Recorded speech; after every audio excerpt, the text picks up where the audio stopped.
Bu da gelir geçer bir gün, bu da gelir geçer bir gün.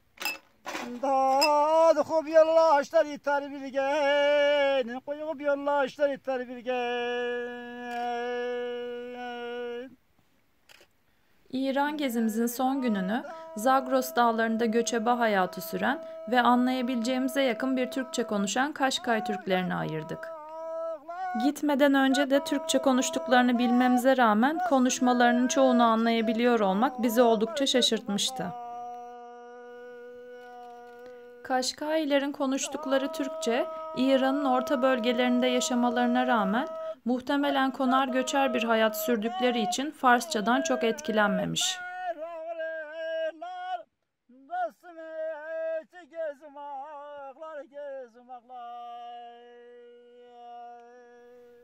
Sabahın erken saatlerinde başlayan yolculuğumuz, Zagros dağlarında Kaşkay Türklerinin ilk çadırları görünene kadar yaklaşık 2,5 saat kadar devam etti ve oldukça zorlayıcı bir yolculuğun sonunda nihayet Kaşkay Türkleri ile beraberdik.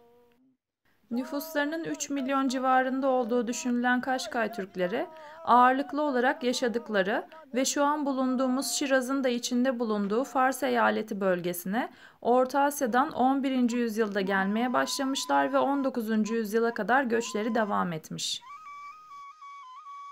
Kaşkaylilerin Oğuzların kayı boyuyla bağlantılı olduğu düşünülüyor ki isimlerinin sonundaki kayı eki de bunu doğrular nitelikte. Baştaki Kaş hecesi ise akıncı birlik anlamına geliyor. Bazılarına göre ise alnı beyaz lekeli at anlamına gelen Kaşka'dan gelme ihtimali de var ki bu ihtimalle Türklerin at merakları göze alındığında çok uzak görünmüyor. Kaşkaylilerin 3'te 2 gibi önemli bir kısmı hala göçebe hayatı sürüyorlar. En önemli geçim kaynağı hayvancılık olmakla birlikte ziraat ve dokumacılık alanında da hayatlarını sürdürmeye yetecek kadar gelir elde edebiliyorlar. Özellikle kök boyalarıyla renklendirilen ve bölgede oldukça meşhur olan el yapımı Kaşkay halıları halk için önemli bir geçim kaynağı halinde ve oldukça da değerli. Bunun en iyi örneği ise Victoria Müzesi'nde sergilenen 400 yıllık bir Kaşkay halısı. Ayrıca 1995 yılında Almanya'da düzenlenen el dokumaları yarışmasında birinci olmuş Kaşkaylılar.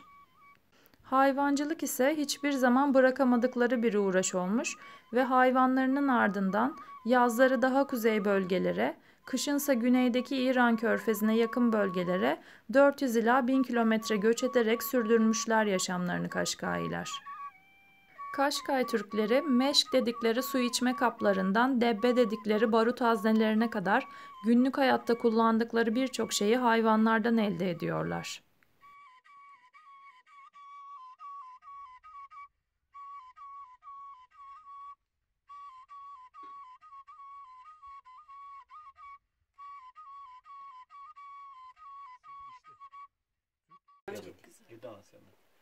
Ne sıcak olmuş. Bilin sıcak böyle hiç gelmedi. Ahar çıkmıyor yazdı ya. Yılda 2 defa göç eden Kaşkaylilerin ilk göçleri ilkbaharda, ikinci göçleri ise sonbahardadır. Ve bu göçler havaların durumu ve kalan yem miktarı gibi şeylere bağlı olarak obaların yaşlı erkeklerinden oluşan aksakalların verdiği kararla gerçekleşiyor. Göçten önce aksakallar fala bakarak istişare ediyorlar ve göçün yapılmasına karar veriyorlar. Aksakalların yetkisi ise babadan oğula geçiyor, eğer oğul yoksa erkek kardeşe geçiyor. Göç, eşyaların kadınlar tarafından toplanmasıyla başlıyor, çadırları ise erkekler topluyor. Karanlık çıkıyor ya. Alaları vermiş. Bir süre üstüne dokun ekrana.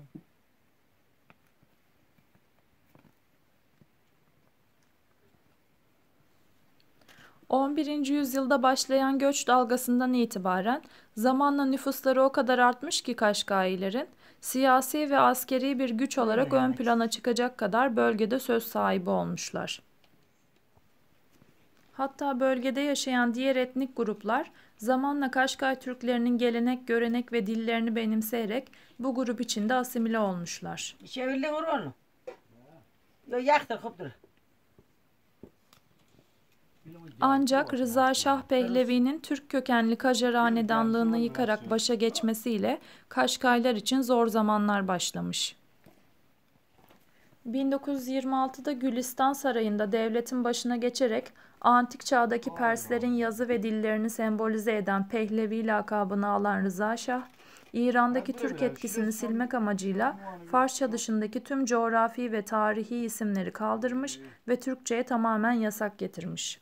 Bir taraftan eğitim kurumlarında da Farsça dışındaki tüm dillerin yasaklanması, Kaşkay Türklerinin çocuklarının adaptasyon sürecine negatif etki ederken, diğer taraftan da Rıza Şah Pehlevi kurduğu merkezi orduyu Kaşkay Türklerinin ve diğer Türk etnik grupların üzerine salıp, idam ve tutuklama gibi uygulamalarla bu grupları asimile etmeye çalışmış. Hatta çok iyi silah kullanan Kaşkay Türkleri merkezi hükümet tarafından daha rahat kontrol edilebilmeleri amacıyla tamamen silahsızlandırılmış ve özerk bir yapı talebinde bulunmamaları için kırsal bölgelere göç etmeye zorlanmışlar. Verimli topraklardan şu anki kırsal alanlara göçe zorlanan Kaşkay Türklerinin büyük kısmı hem göç esnasında hem de göçten sonra kıtlık ve salgın hastalıklar dolayısıyla hayatını kaybetmiş. Ayrıca Kaşkayların nüfus artışını azaltmak için halktan yüksek vergi alınmış.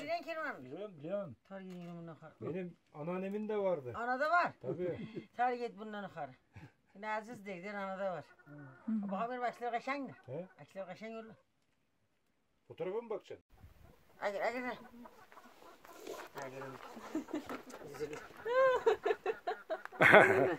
Bozdu.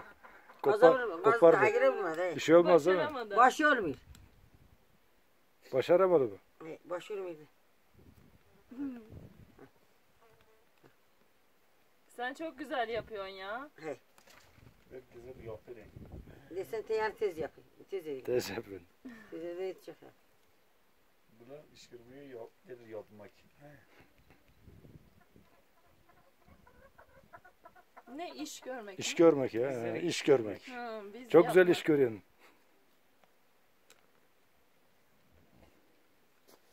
Burada ne yapayım? İzmir'de ne iş geliyor? Ne iş gerek?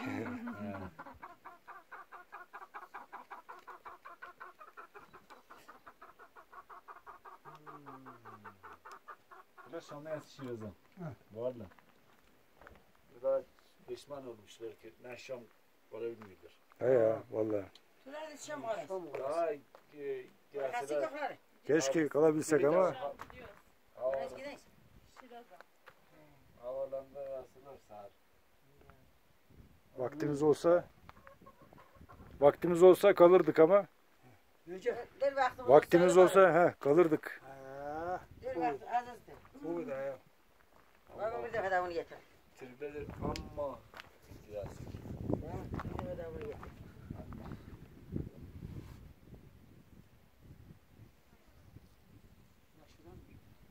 Ağır vergiler, zorunlu ikamet, kılık kıyafet zorunluluğu gibi dayatmacı politikalara tepki olarak 1929 yılında ayaklanmış Kaşkay Türkleri. Kaşkaylilerin bu ayaklanması sonucunda ise yazlık ve kışlaklarını birbirine bağlayan geçişler kapatılmış Rıza Şah tarafından. Ve yazları çok sıcak yerlerde, kışları ise çok soğuk yerlerde geçirmek zorunda kalan Kaşkayliler için hayat iyice zorlaşmaya başlamış. Bir süre sonra da Kaşkaylilerin ekonomik ve mevsimsel ihtiyaçlara bağlı olarak göç etmeleri de tamamen yasaklanmış. Bunun yanı sıra kimliklerini unutmaları amacıyla Kaşkaylilerin aslında Fars oldukları, sonradan Türkleştirildikleri gibi tuhaf fikirler de savunulmuş. Bundaki amaç ise İran'ın temel etnik grupları arasında bulunan Türklerin görmezden gelinmesi ve Türklerin yönetimde ağırlıklı olduğu zamanların kötülenmesi. Hatta zaman zaman Türk kelimesi hakaret olarak bile kullanılmış. Muni adı var kaylı gotu. Muni biz dağlardan yığırek, demedirek, içirek. Dağ çağısıdır. Karnağırış da çok güzel. Buyur. Başka neler yapıyorsun? Evet. Başka? Bir güzel adam gelir. Kaşkay mı? Ha Kaşkay. Kaşkay. Sağ sivil var. Selam. Selam. Selamünaleyküm. Selam. Video.